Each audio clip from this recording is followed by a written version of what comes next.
ஆதரவற்ற முதியவர் ஒருவர் குகை போன்ற குடிசையில் வாழ்ந்து வருவதைக் கண்டு அவருக்கு உதவி செய்த காட்சிகளை பாருங்கள்.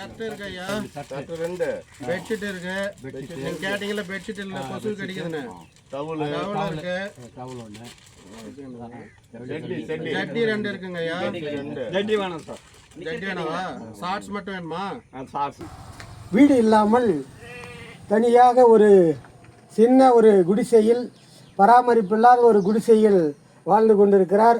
அவருடைய நிலைமையை புரிந்து கொண்டு தன்னால் முடிந்த அளவுக்கு எளிமையான முறையில் சுமார் ஒரு 14,000 மதிப்புள்ள ஒரு குடிசையை அமைத்து அவருக்கு ஒரு புகலிடத்தை ஏற்படுத்தி கொடுத்துள்ளார்.